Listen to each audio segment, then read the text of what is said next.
Hello everyone, welcome back to my channel. இன்னைக்கு நம்ம எங்கே இருக்கோம் அப்படின்னாக்க ஃபாஞ்சா வாதியில் இருக்கோம். இந்த ஃபாஞ்சா வாதி எங்கே இருக்குது அப்படின்னா மஸ்கட்லேருந்து ஒரு 45லேருந்து 1 hour ஆகும் இந்த இடத்துக்கு வரதுக்கு. ஸோ எனக்கு பின்னாடி பார்த்தீங்க அப்படின்னா நாங்கள் ஃபேமிலியாக வந்து ஒரு 3 வெஹிக்கிள் இருக்குது.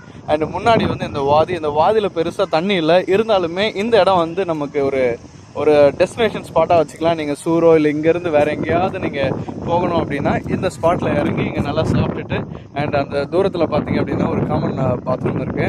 அண்ட் அது நல்லா நீட்டாக க்ளீனாக இருக்கும், அது யூஸ் பண்ணிக்கலாம்.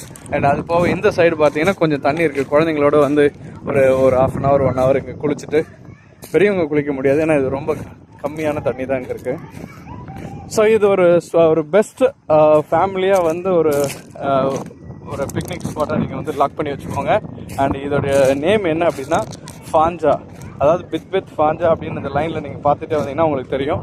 அண்ட் இதுக்குள்ளே இறங்கி உள்ளே வரும்போது நிறைய பேரிச்சம்பழம் மரம் இருக்குது.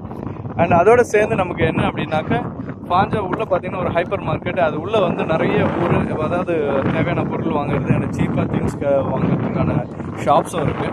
ஸோ உள்ளே வந்து எக்ஸ்ப்ளோர் பண்ணுங்கள். அண்ட் இந்த 4 நாள் லீவ் வந்து இப்போது எங்களுக்கு கொடுத்துருக்காங்க. ஸோ Day 1 வந்து நாங்கள் மிஸ் பண்ணி இப்போ Day 2 வந்து நாங்கள் இங்கே வந்திருக்கோம்.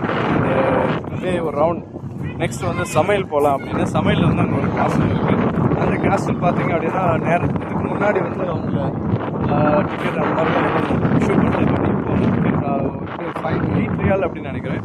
அண்ட் அதுக்கு ரூமே நல்லாயிருக்கும். அதாவது ஈவினிங் ரொம்ப ப்ளசண்ட்டான வெதராக இருக்கும்போது போங்க. பட் இப்போ நாங்கள் என் பின்னாடி பார்த்தீங்கன்னா நல்லா காற்றடிச்சிட்டு ரொம்ப அழகாக தண்ணியோட பாருங்கள். இதில் குட்டி குட்டி மீன்லாம் இருக்கும். குழந்தைங்க குளிக்கிறாங்க.